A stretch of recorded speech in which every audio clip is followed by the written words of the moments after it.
tout le monde. Aujourd'hui, nous allons continuer de lire le livre Maître des dragons, au secours du dragon du soleil. Chapitre 2. Un dragon malade. Anna lève aussitôt les yeux et se met à crier. Les autres maîtres des dragons regardent en l'air à leur tour. Jérôme pointe l'index vers Elia. « Je vais tenter de ralentir sa chute !» crie Jérôme le magicien. Un éclair gilet de son doigt, mais en même instant, une nuée rouge traverse le ciel à toute allure. C'est Vulcain! Yann ne l'avait jamais vu voler aussi vite. Il fonce vers Elia. Il la saisit avec ses pattes. « Bravo, Vulcain !» dit Rory pour l'encourager. Vulcain fait plusieurs fois le tour de la vallée pour ralentir. Puis il dépose délicatement Elia dans l'herbe.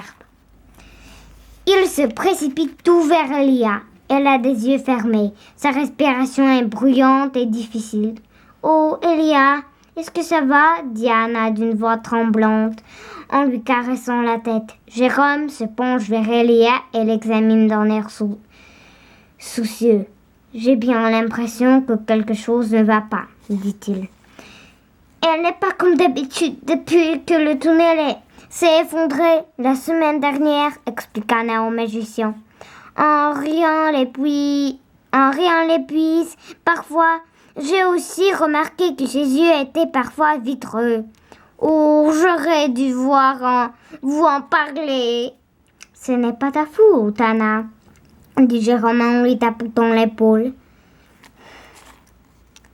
Mais es-tu sûre que Elia a commencé à se sentir mal après l'accident dans le tunnel? Oui, répond Anna d'un air pensif. Avant tout, allez bien. Yann, Bo et Rory échangent un regard. La semaine dernière, ils ont tenté de sortir en cachette avec leur dragon au milieu de la nuit. Ils passent la plupart de leur temps dans une salle d'exercice souterraine, car le roi Roland ne veut pas que l'on sache qu'il possède des dragons. Les maîtres des dragons veulent simplement aller faire voler leurs dragons dehors. Mais pendant qu'ils se trouvent dans le tunnel menant à la vallée, une immense lueur rouge est apparue. Vulcain a eu très peur de cette grosse bulle de lumière, alors il a tenté de se sauver. Il a frappé les murs si violemment que le tunnel s'est effondré.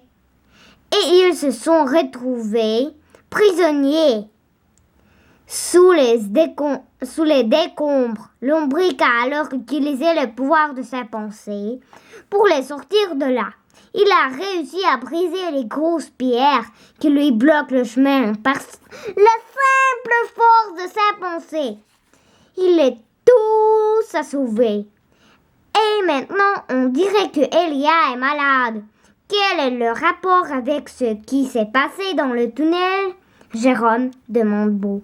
Cette lueur rouge m'inquiète, répond Jérôme. J'ai bien peur que ce soit l'œuvre de la magie noire, ce qui peut rendre les dragons du soleil malades. Il y aurait donc un lien entre la maladie d'Elia et cette boule rouge bizarre, demande Anna. Et les autres dragons n'ont pas été affectés parce que ce ne sont pas des dragons du soleil? C'est bien possible, répond Jérôme. Connaissez-vous un magicien maléfique? Demande Yann en tremblant. On parlera de cela une autre fois, répond Jérôme en faisant un geste de la main. Regardez, Elia se lève, crie soudain Rory. En effet, Elia a ouvert ses yeux et se tient debout. Elle semble capable de marcher jusqu'à sa caverne, dit Jérôme. Venez. Il entraîne alors les maîtres et leurs dragons à l'intérieur d'un tunnel. Ce tunnel mène au souterrain dans lequel les dragons s'entraînent. C'est là que se trouvent les cavernes des dragons. À leur arrivée, un homme grand, aux cheveux roux, les attend de pieds fermés. Un énorme dragon en or orne sa chemise. Il porte une couronne sur sa tête. Jérôme s'arrête net. Roi Roland, s'exclame-t-il, que nous vaut l'honneur de votre visite? Qu'est-ce que cette histoire de dragon malade? Demande-t-il d'un ton furieux. Au revoir.